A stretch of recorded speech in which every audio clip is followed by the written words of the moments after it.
Marathi story. धूर्त मांजर। एक मणी मांजर गावात मजेत राहत होती। तिनं त्या गावातले सर्व उंदीर फस्त केले होते। तिच्या मनात विचार आला, आता गावात खाण्यासाठी एकही उंदीर उरला नाही। या गावात राहून करायचे काय? आता झाली ना पंचायत पोटापाण्याची। शेवटी तिने विचार केला, गावाबाहेर शेतात भरपूर उंदीर असतील, म्हणून गाव सोडून शेतात जाऊन राहण्याचा नवा बेत आखला। धूर्त मांजर शेतात जाऊन हातात चक्क जपमाळ घेऊन देवाचं नाव घेत झाडाखाली बसली।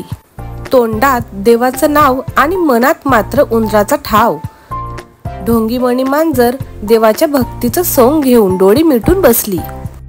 शेतातल्या एका बिडातून एक पिटुकला उंदीर भीत भीतच तुरु तुरु मणी मांजर जवळ आला।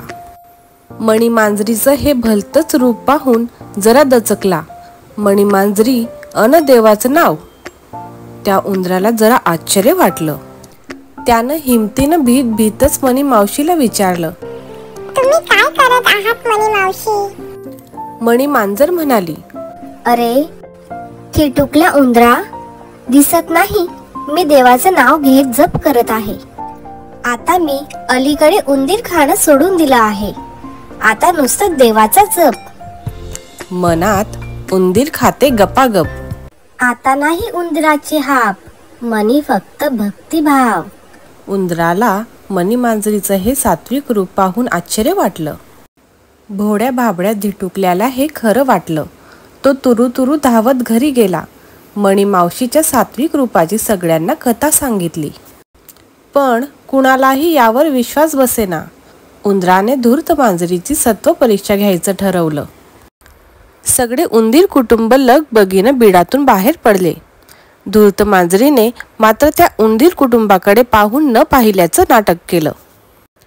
जणू किती देवाच्या नामस्मरणात तल्लीन झालो आहोत असा दिखावा केला। भोडे भाबडे उंदीर आणि धूर्त मांजरीचं असं नाटक बराच वेळ चाललं। आता मात्र मणी मांजरीचा बराच उपवास घडला होता। कडाडून भूक लागली होती। धूर्त मांजरीच्या पोटात कावडे कोकलत होते। समोर एवढे छान गुबगुबीत उंदीर दिसत आहेत। आता पुरे झालं हे आपलं देवपूजेचं नाटक, असं धूर्त मांजर मनातल्या मनात म्हणाली। आता आयती संधी आली आहे, तर आधी पोटोबा आणि मात्र विठोबाचं जमलं तर बघूया। आता हे लुसलुशीत गुबगुबीत सर्व उंदीर कसे आणि केव्हा गट्टम करते असं झालं आहे। धूर्त मांजर उंदरांवर झेप घेण्याच्या बेतात उडी घेणार, तोच चपळ उंदीर कुटुंब सर सर सर सर क्षणात बिडामध्ये पसार झाला। धूर्त मांजरीचा बेत फसला। मणी मांजरीला पोटोबासाठी आता शेत सोडून जाणं भाग पडलं। धूर्त मांजरीची चांगलीच अद्दल घडली। देवपूजा चांगलीच तोंड घशी पडली। तात्पर्य, शेरास सव्वा शेर भेटतोच। गोष्ट आवडली असेल तर प्लीज लाईक करा, सबस्क्राईब करा आणि ह्या गोष्टीला शेअर करा। थँक्यू।